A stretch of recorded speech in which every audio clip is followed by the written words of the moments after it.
Om Sahana Vavatu Sahano Bhunaktu Saha Viryam Karavavahai Tejasvinavaditamastu Ma Vilvishai.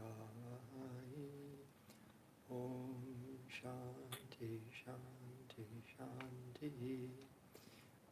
May Brahman protect us. May he guide us and give us strength and right understanding. May love and harmony be with us all. Peace, peace, peace. So we're reading from Universal Outlook of the Vedantic Religion by Swami Abhedanana. And we're going to start on page 259, if you happen to have the works. Today, and there's a footnote that says, today the numbers are greatly increased. Your Dhaka city is honeycombed by thousands of sects, whom you regard as sampradayas. One is trying to beat the other, and one is trying to condemn another. And some call them as the teachers and preachers of Sanatana Dharma. But my friends, the fundamental principle of Sanatana Dharma, or the universal religion, is to recognize God in all, and that God is all and God in all, that there is one God and that one God has many forms and names.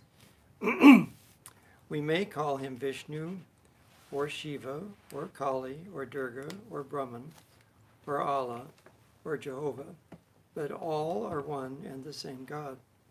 Therefore, why do we quarrel? Why do the Vaishnavas call the Shaktas by names and drive them into eternal damnation? Is that our religion? No, certainly not.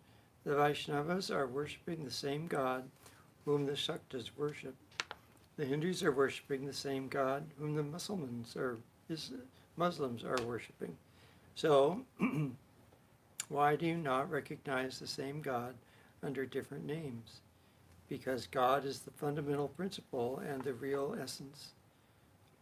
Our great master, Bhagavan Sri Ramakrishna, whose name was mentioned in the address of welcome as the Durga avatar, was an incarnation of the divinity.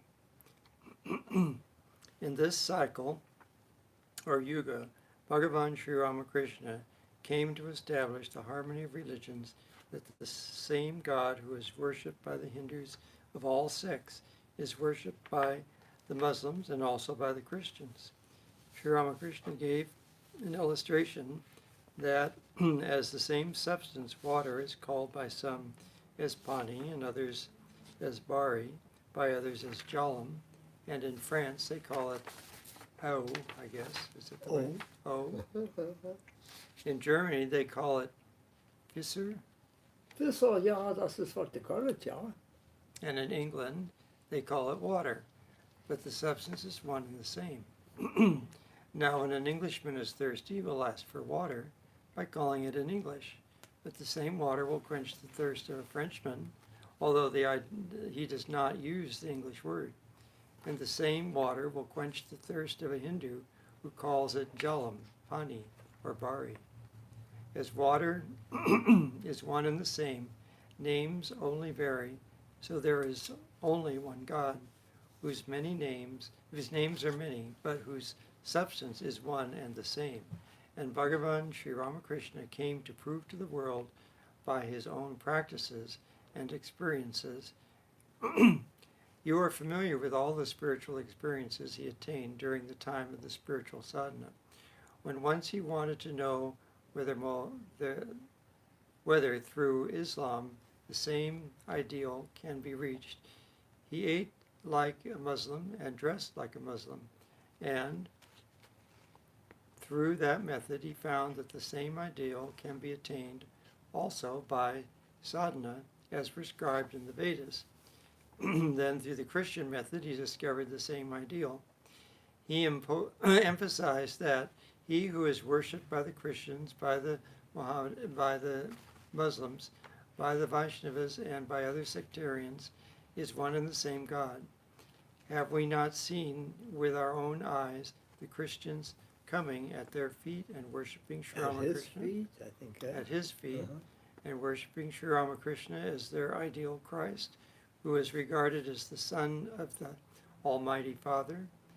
Have we not seen him worshipped by the Muslims as their ideal, by the Sikhs as Guru Nanak, by the Vaishnavas as Vishnu, by the Shaktas as the Shakti, and by the Shaivas as the ideal Shiva? We have been a living example of harmony of religions in Ramakrishna. And today we must follow his footsteps and his example. We live up to the and his example and live up to the ideal, and then we shall spread the idea of harmony of religions in all parts of the world among all nations. Now, in case you are interested and were wondering, that was all one paragraph. Yeah. So it would be delightful if the next paragraph were just 2 lines. It would be kind of fun. Good evening, everyone. Let's see if I can find something to help. Tonight, of course, is Friday night because that's the night that we sit and read about the lives of the disciples of Sri Ramakrishna, who was one of these showers of mysticism that occur when a new impetus is given, a new energy to a particular wave or even a river of faith in the world. And the fun part to me is that we've been doing this for a few weeks. This room that we're in while the Swami is out for a moment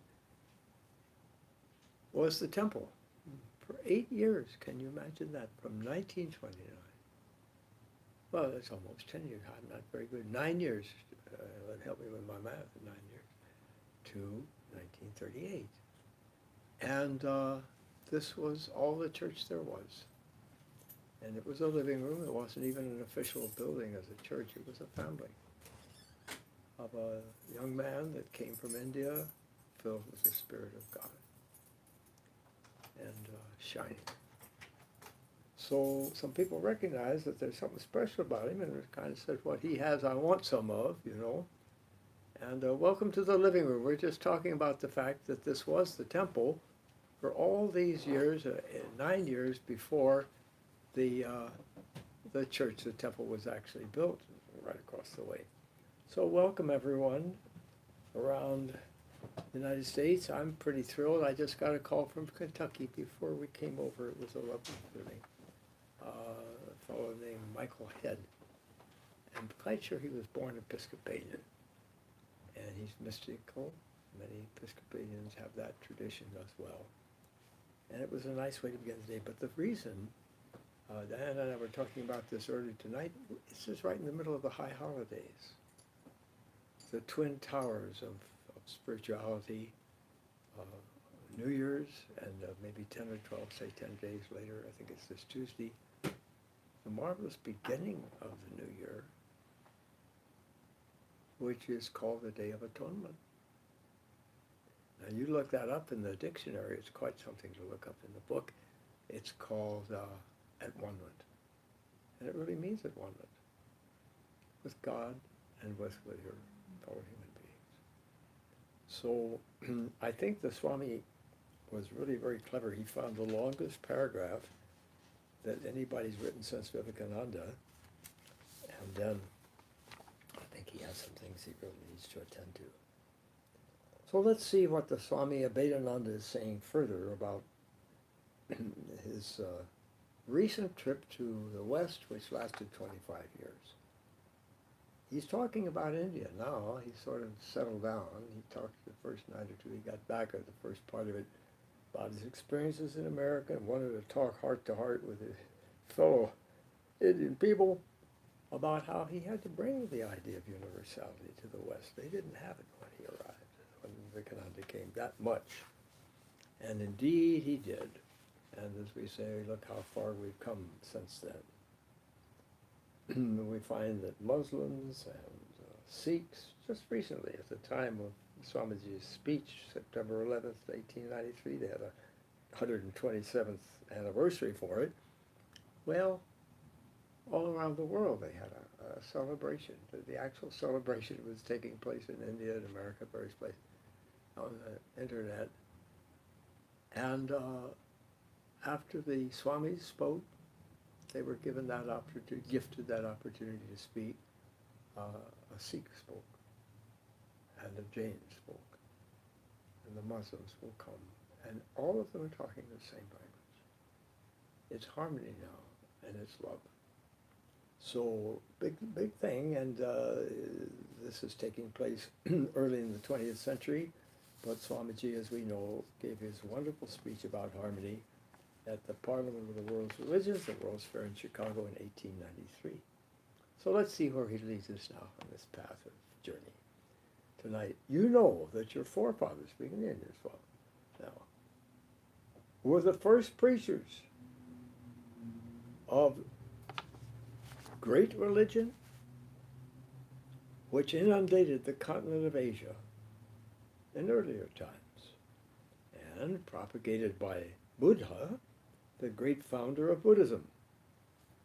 You know that Sri Jnana Dipankar, no, we don't know this, he's home now, see, was born in Bhadra Jogini, and Shilabhadra, a great professor of the Nalanda University, was a native of your land. Wookie. You know, you can't tell the players without a program. But the point is, India is so great. It has so many manifestations. They just pop up all over the place. So you will, one city or another, there'll be saints that live there and profess this unity of God and humanity, and then for the unity of humanity. So it says, so it's your duty to take up the banner of Sri Ramakrishna, who happens to be the most recent one he's speaking of, and he himself being one of his disciples, and spread his universal gospel of truth all over the world. Well, you know, it's not his universal gospel of truth, in a sense. I mean, I wouldn't want anybody to think it was provincial. It's the gospel, the universal gospel of truth. And it's not truth with a small t, it's truth with a capital T. I think, was it last week we decided the truth of the eyeglasses you put on when you want to see reality with a capital R. And Sri Ramakrishna had just seen reality. Struggled his whole life, strived his whole life just to be with God 24/7. All the time. So he experienced it, therefore saw the truth. Or you could say saw truth, if you will. I want from among you a dozen young men who will go to establish centers in Japan. Nobody thought of that. And in other parts of Europe, well, other parts are not of Europe, in other places. Incidentally, did you know we're doing two things at once? Y'all, we are proofreading this whole book.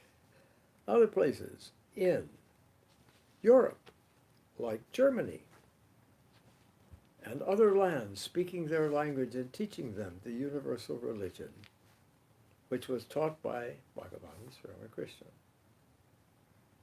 Is it clear what we're saying about the universality of it? If all of us were to leave this room but one, and you were to stay, and you, the room would still be full of Brahman, of God. Because within the heart of the human being exists the same universal infinity, the same shining infinity that exists in the universe as a whole, in the tiniest microscopic entity. I really must get that poem. Maybe you can help me get it, of William Blake. Something like to hold eternity in the palm of your hand, or to hold infinity in the palm of your hand and see eternity in an hour. So what they're saying is basically that each human being is a temple of God, nay, the temple of God. So all of the buildings and the stained glass windows and all of that, it's really, I mean, think of it. It's a case. It's a vase to hold the bouquet, the flowers of human beings. And that's why Vivekananda says the real temple is the human heart.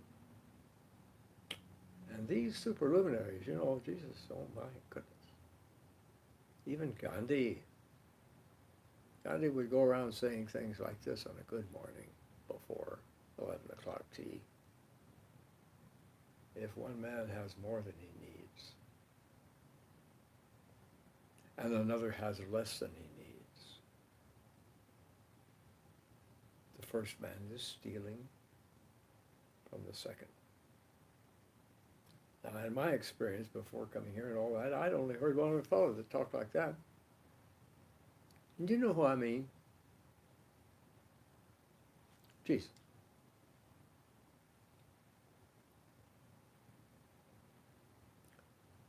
Jesus, incidentally, since we're talking about not Passover at the moment, but the two great holidays of the beginning of the year, that is to say when the birds fly south and the sun comes back,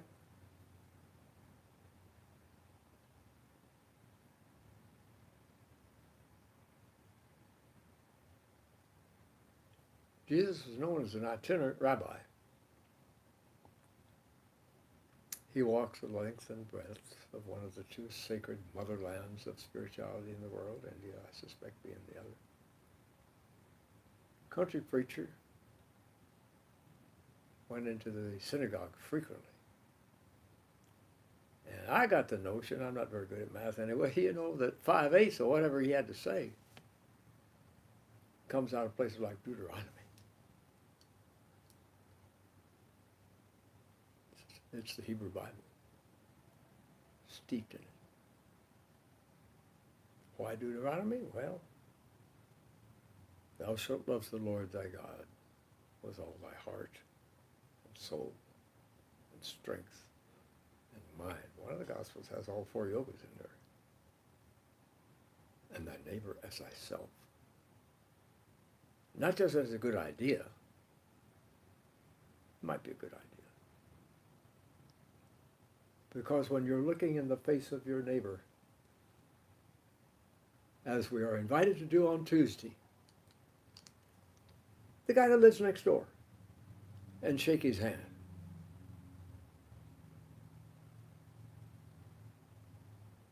And say, Stephen,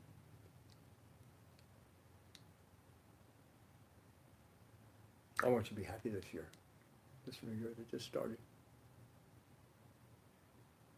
Deeply happy. Now, if last year I said anything to you that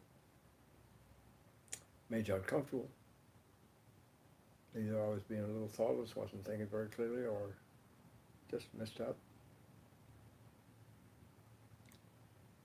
I'd sure like you to know I'm sorry. I'd like you to know that. Give him a big hug. It's called the Day of Atonement. Why? Because looking into the eyes of another human being, you're at least looking into the front door. Huh? Of the temple of God. Now, we have a sister here from foreign parts, from a long way away. I'm sure she doesn't feel like she's a long, long way from home, but I'm not sure that she's ever been there. And I'm not all that sure that she even knows it. But I'm here to tell you that in Kentucky, grown men cry for joy. And last time we got together, that was Wednesday night. What, that's something. We were dancing and singing. That was front and center. That was the way it started. Everything else, the thoughts, the idea, they came all trailing in behind. Was Sri Ramakrishna. He went somewhere, he was in a mood, everybody sat down, maybe like a Friday night, the Sabbath, just sunset, whatever. And all of a sudden they find themselves, and it felt up close, didn't it? It was like high volume, dancing and singing. And it didn't quite quote King James's boys, quite right. But I only found this out fairly recently, which for me could be the last 15 years or something. I love it. I mean, you know, pass out. It said in David, danced with abandon before the Lord. To me, that's religion. Whatever comes in second is kind of like a lot better than what is second place. If we were to sit together in this living room before ever was a church or anything, and it just happened to be a young man, I don't know how old he was he 30 yet? I have to figure it out. Yeah, he was 30 at least. From India that happened to be illumined, but it didn't show. You just began to feel something in his presence, and these women found it out. We could sit in silence as we're doing for a minute or two and feel something in each other's presence. And that something is God. And the truth of the matter is there's nothing but God. That's where happy comes from.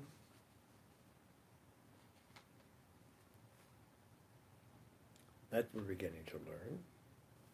So anyway, this is the man that just got back from 25 years in America, and he can still talk like this. It's just wonderful. He says that, speaking the language of these countries they never even thought of yet, Japan, Germany, all that,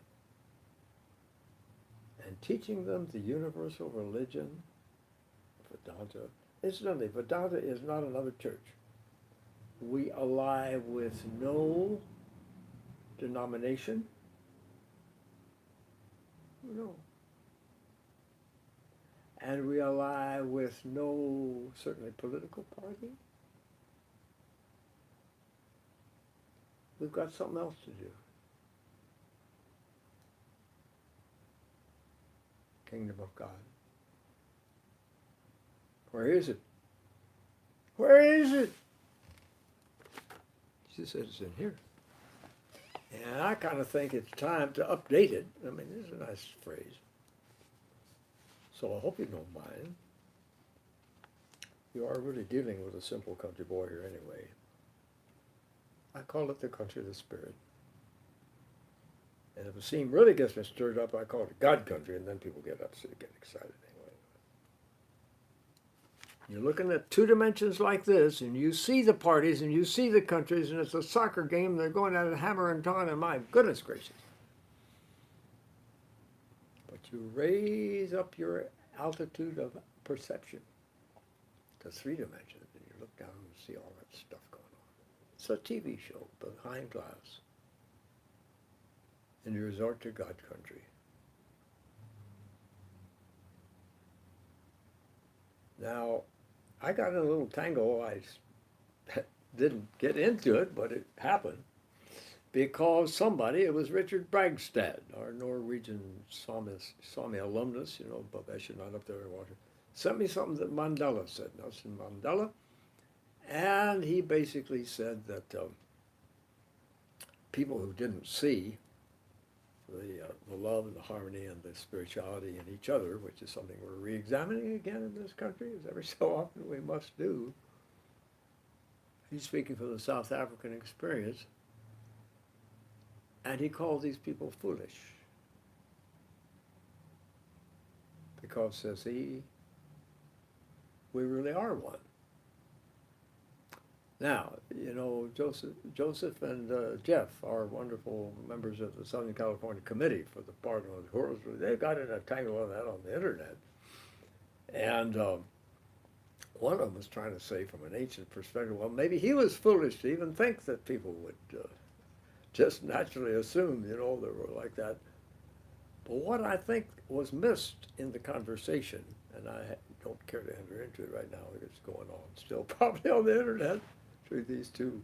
One is Catholic professor of religion, and the other is a Protestant minister from both Harvard Divinity School and Union Theological in New York.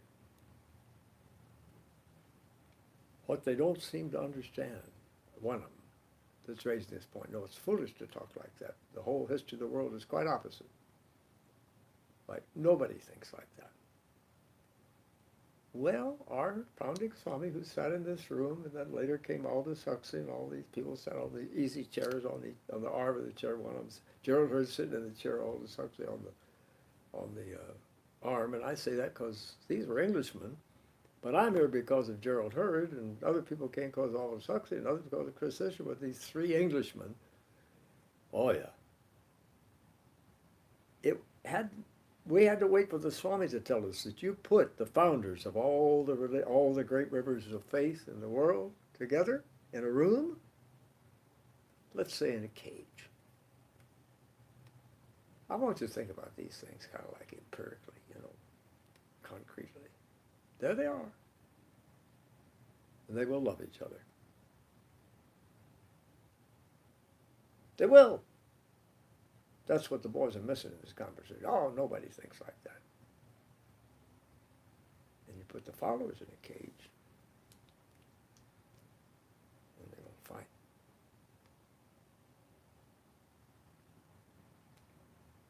I love the refrain occasionally. When will we ever learn? When will we ever learn? You are looking, my friends, into the eyes of God.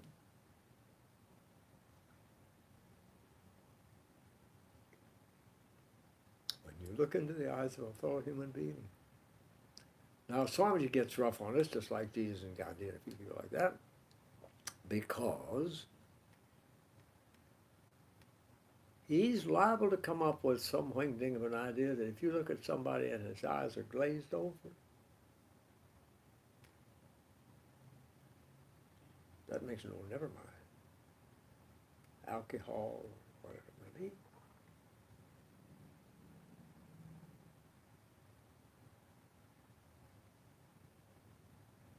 God's in there somewhere. A homeless person, we walk sometimes a block or two. It's a moral outrage. They're thinking of building a 45-story building a few feet from us. I forget how many, but 40-something. Nothing's 40-something around here. And 5,000 people will be there in the daytime, and it's on an earthquake fault. And if they have rents, they'll be far too expensive. Nobody can afford to live. You just practically have to crawl. I'm sorry. He leaves the room and everything goes to pieces. Call him back. I don't care. You practically have to wade over homeless people to get to the place where they're going to build this building. They want to build it in the Capitol record. It's a moral outrage. But cheer up. The show ain't over yet. You remember? This is emotional for me. Who's going to inherit the earth? It says right there in the Bible. The new part of the Bible. The new folks' Bible. The meek are going to inherit the earth.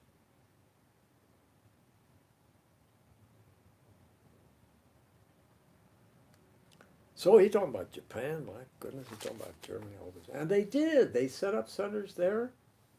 And let's see what he gets into now, because he knows what the Westerners like to talk about. He says, the universality of religion as taught by Ramakrishna. This is your duty to the Indian folk, he's saying, because religion is our life. Religion we speak. Religion we dream, and in religion we live and have our beings. Politics we do not speak, because politics is the last thing. Our ideal is the attainment of moksha. Moksha means spiritual freedom. And you should know that spiritual freedom includes all other kinds of freedom, and even political freedom. Shall we get excited and uptight.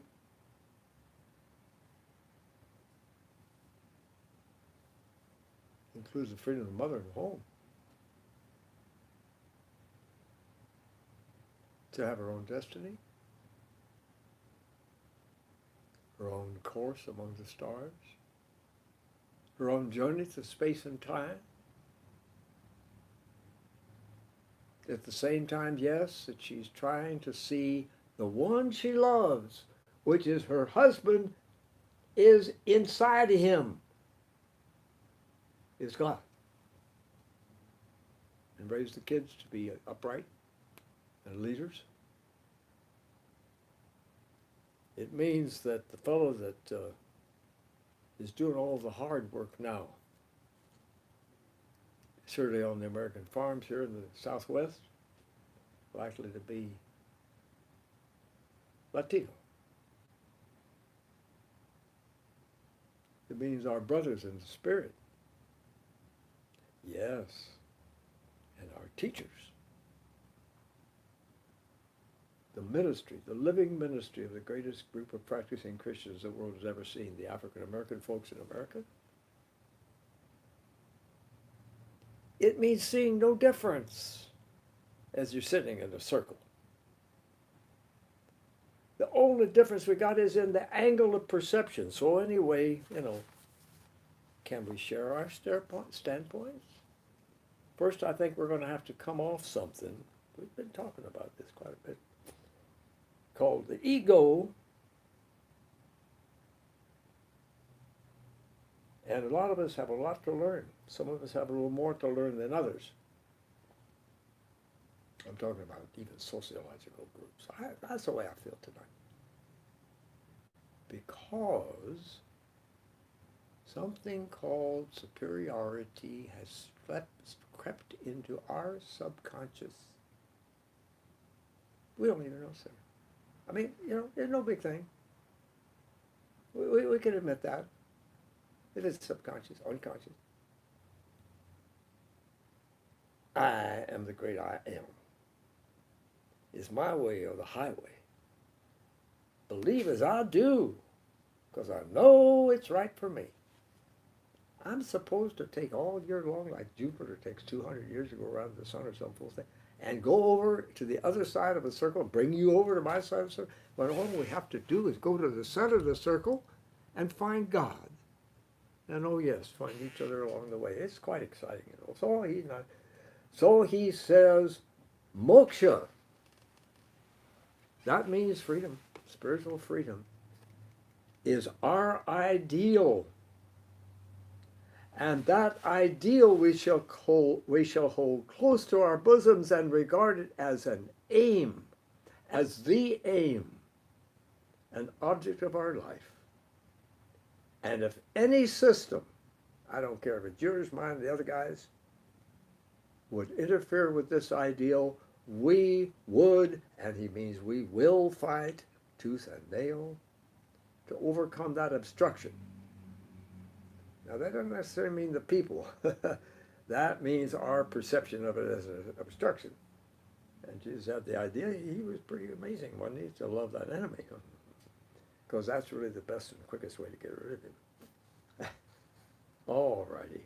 In fact, Sanatana Dharma, the eternal religion, which is mysticism, is the Vedantic Dharma, which means standing at a point in time and space and doing what's right, what's appropriate, what is your very essence to do at that time as you walk in the journey of life toward God, towards realize your oneness with God.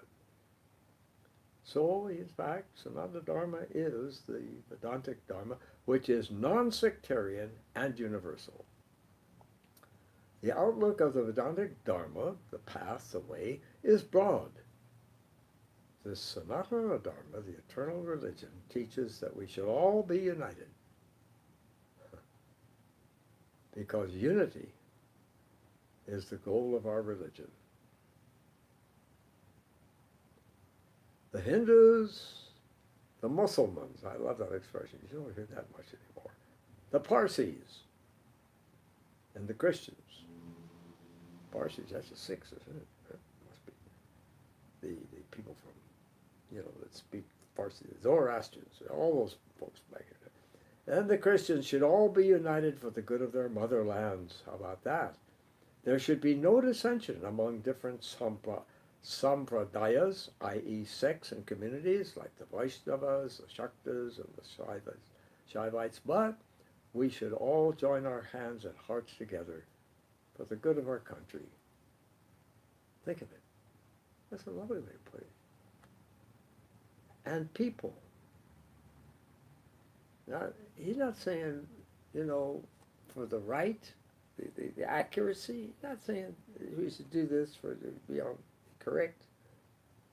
He's saying we should do this for the good of our country. If we be loving to the people, then of course they're going to be loving too. And people in regard all the saviors as the incarnations of the divinity. Well, Jesus was our local superluminary not too long ago. And he kept saying things like, I and my Father are one. And then when ding, he'd come along and say, be ye therefore perfect, even as your Father in heaven is perfect. Meaning you too are a child of God, one with the Father. In essence. He said, be therefore perfect. And then he said, these things I have done, you can do more. So when a woman or man who's totally illumined, that means has realized his absolute unity with the one, comes into the world, the tsunamis keep going out, like a rock in the middle of a pond or something. Buddha says you can hit this, send 2 rocks in over love or hate. And it just keeps going for centuries.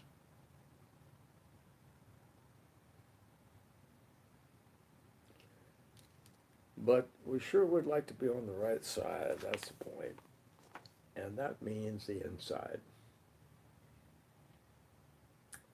He's on a roll tonight, if you notice. He said we should remember, here he goes, that each one of us is a temple of the Almighty, capital A. And we must realize that upon the altar of the heart of each individual soul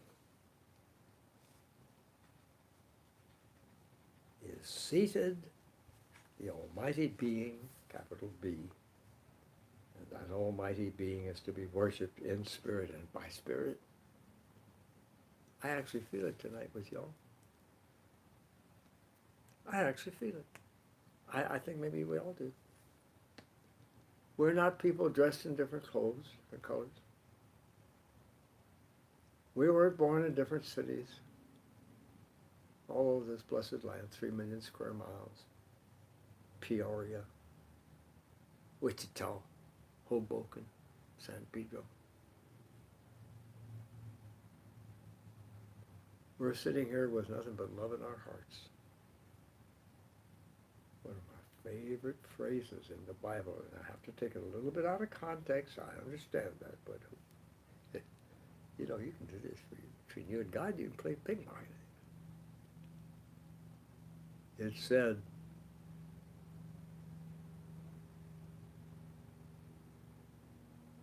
and the friends of Job sat down with him in silence.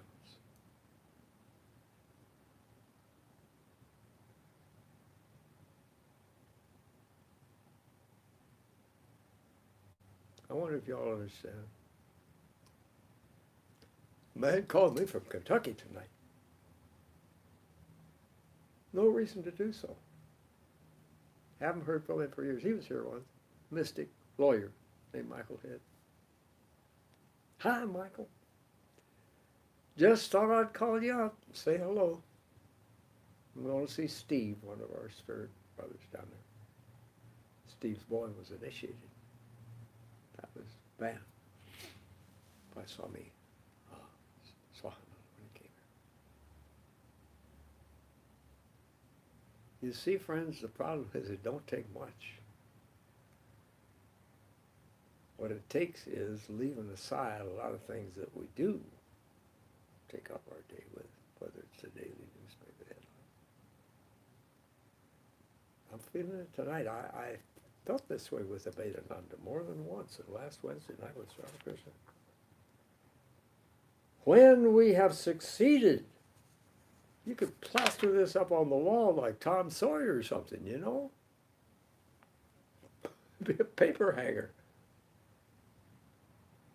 When we've succeeded, a manifesto, when we have succeeded in recognizing the divinity, capital D, among all, then we shall find a solid foundation upon which the structure of unity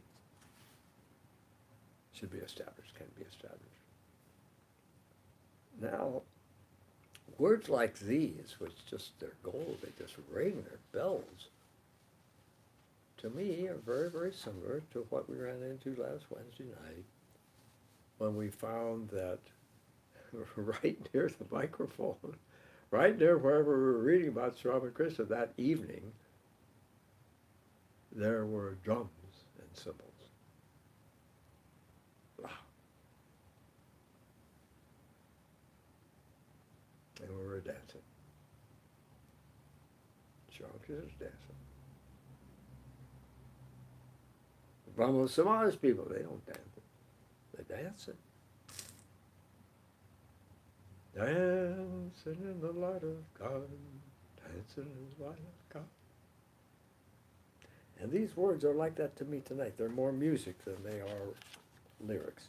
You know, we're going to have to go back to the book here for a second. You know that in modern Japan, we're talking now, 1905 was a very good year for the Japanese.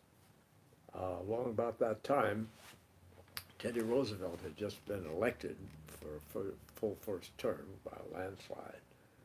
And William Howard Taft was going to come along in 5 more years, 2009. And that's when the emperor,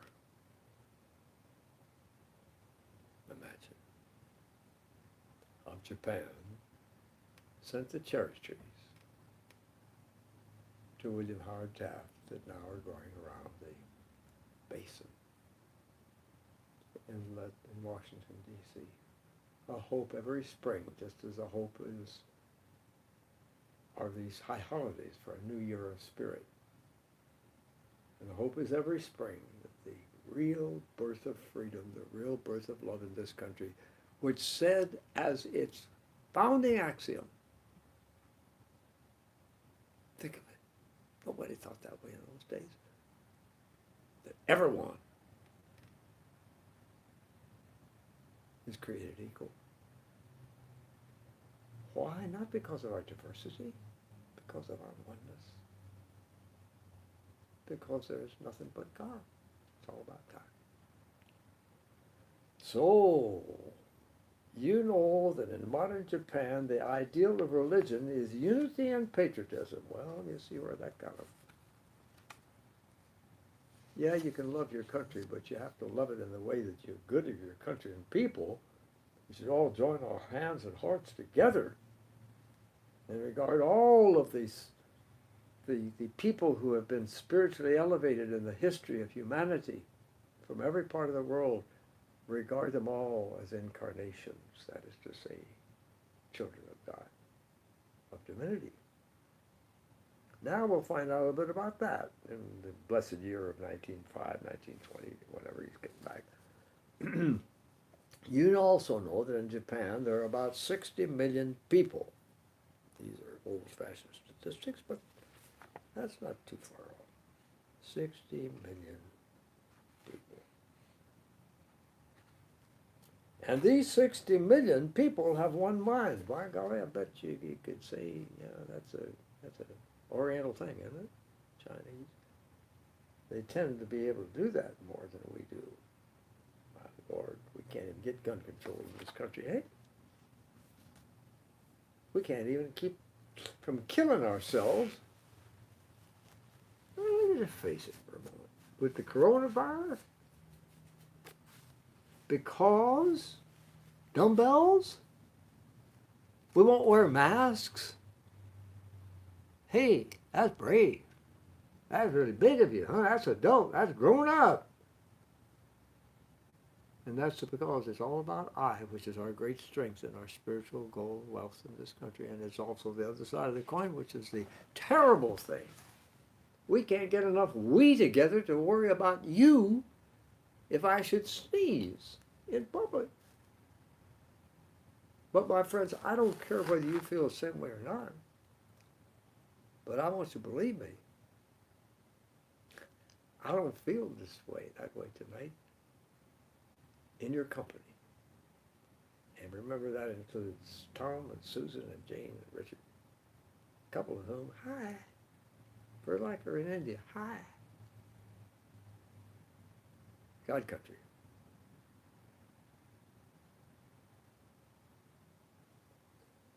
All right, now we're almost home free. I got to go back to the book. Now, how can you expect, oh, wait a minute, in Bengal, here, these are more like October. In Bengal, we also have about 80 million people, and so we have 80 million minds. 80 million minds. And of course, 80 million people, what he has just said, should make grown people cry. Vivekananda said, science and truth are all the religion there is. It's a bold statement. That was the mood he was in that night. I can't get anybody to agree with me. Even in the religious community, Southern California. The equation of survival, my friends, is natural resources over population. Food over people. If you don't see this, I suggest we go back to the year that Abhedanana said there were 80 million people in India.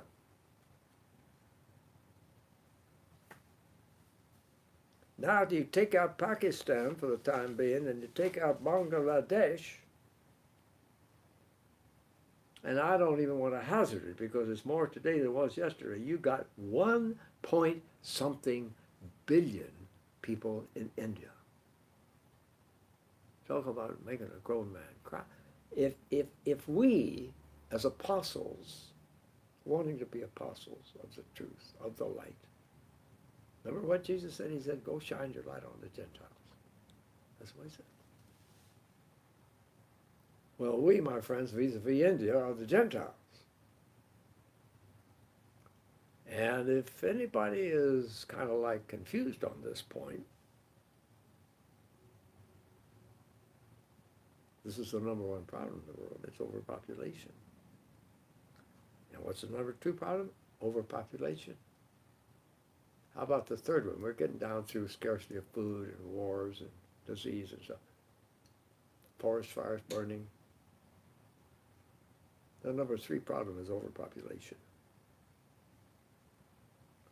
Vedanta is formed, perhaps you found that out in the last month or so, you had a chance to check them out, of very strong women and men. And these are people that Swami is trying to reach when he said sisters and brothers of America. He meant people like me, potentially like me. You have the same concerns to find God, to find love, to find a way out. Sisters and brothers of America, we have work to do. And we have to do it in union and unity. And yes, it has something to do with science and truth and reason. And I don't care what the other people think. I don't care what y'all think. I'm just trying to think. And the Lord knows that's hard enough for me. God didn't give me a whole bunch of eyebrows, you know. The central comfortable is trying to figure it out.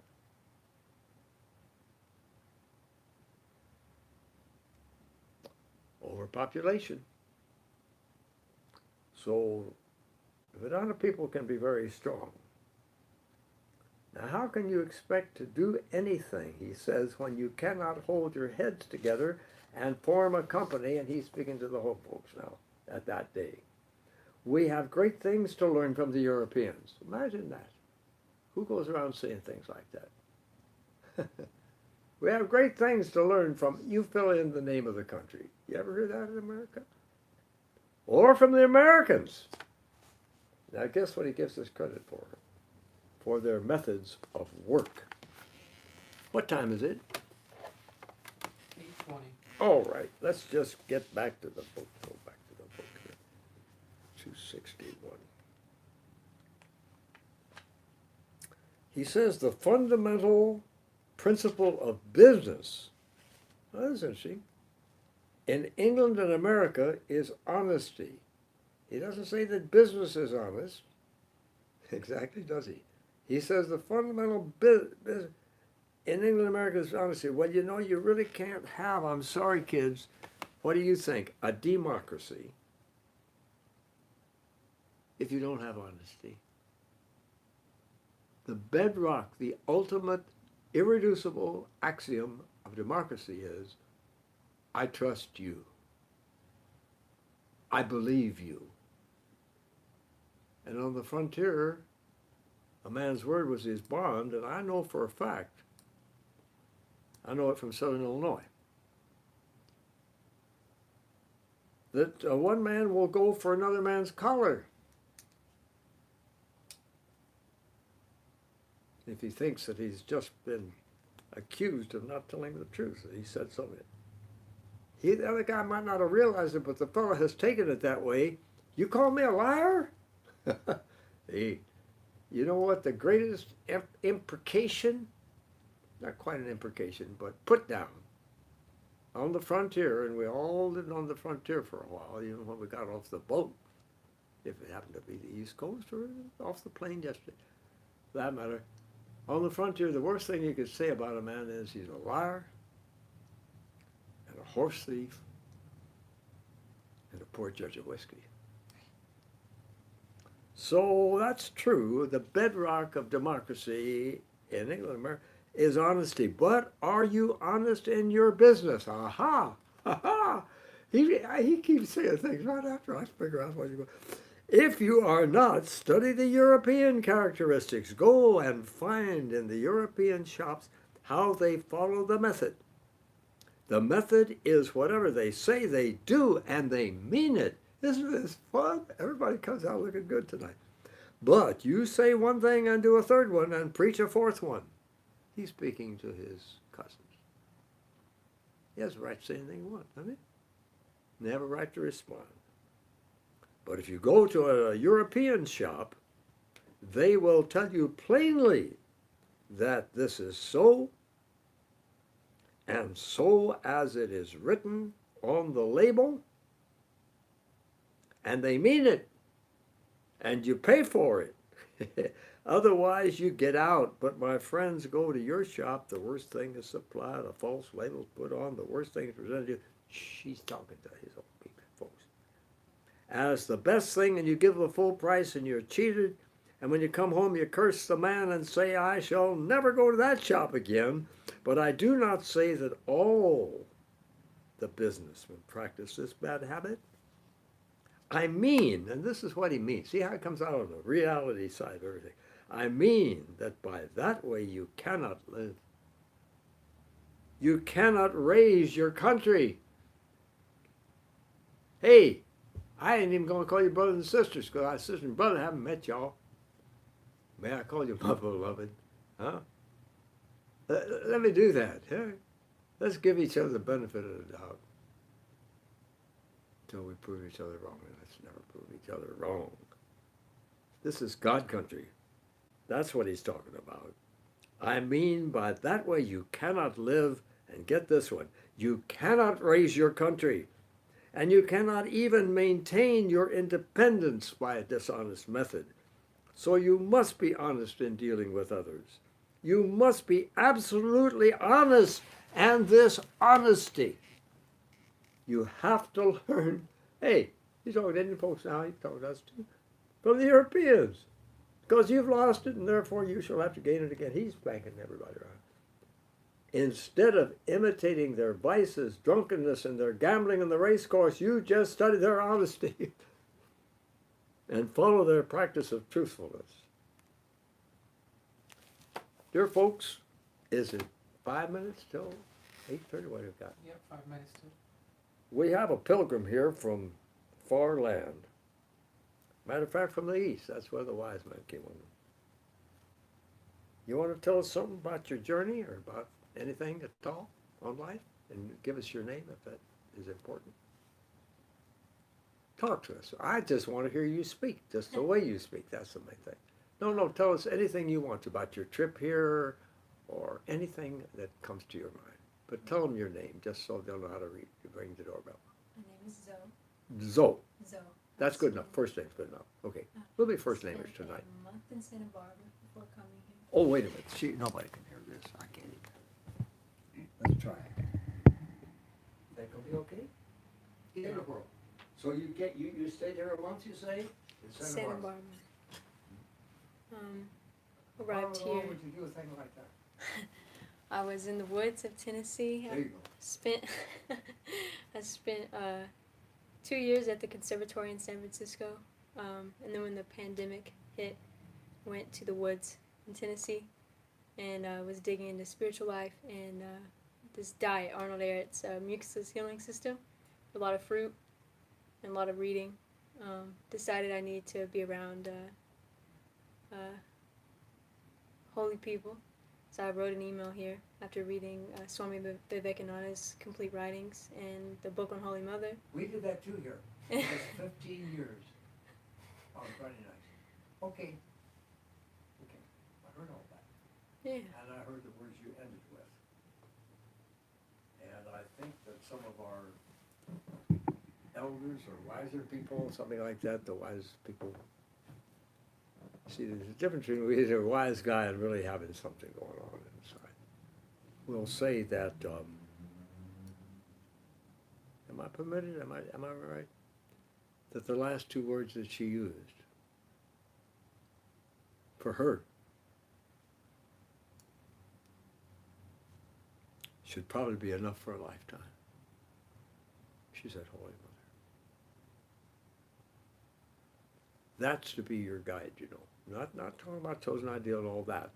I'm talking about the person that you hopefully can walk hand in hand with through a lifetime. It's highly recommended. Am I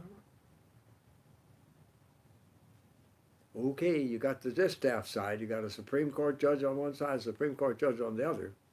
You know what that lady that just went on to glory said? How many women would she like to see on the Supreme Court? 9. They both nodded in assent. That's enough.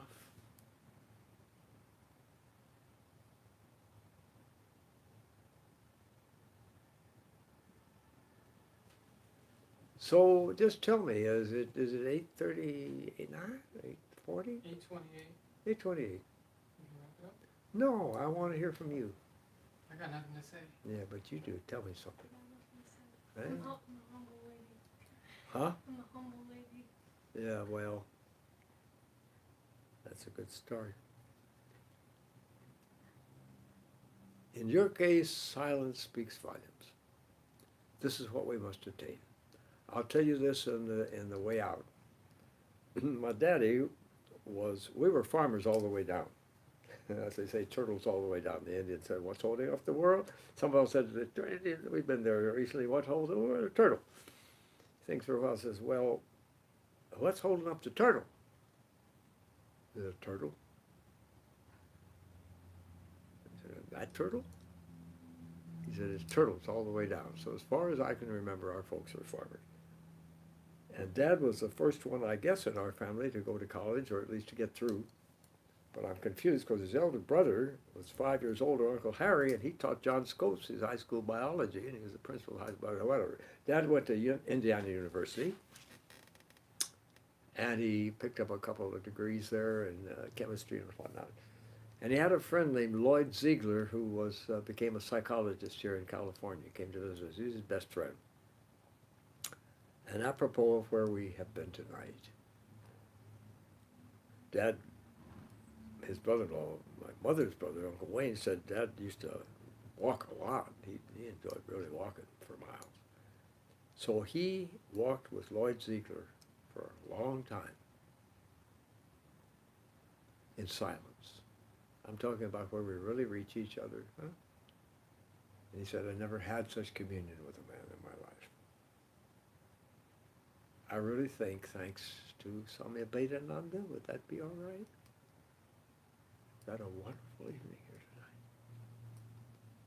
tonight? And as one who's hungry to see the harmony and the love that Abhedananda speaks of in the world, hungry, I have to tell you how much I enjoy it, how much I've enjoyed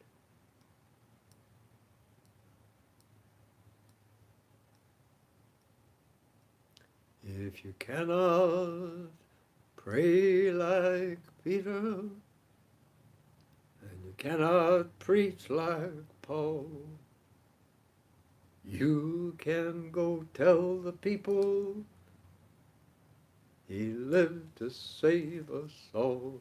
Every time I feel the Spirit moving in my heart, I will pray. Every time I feel the Spirit moving in my heart, I will pray.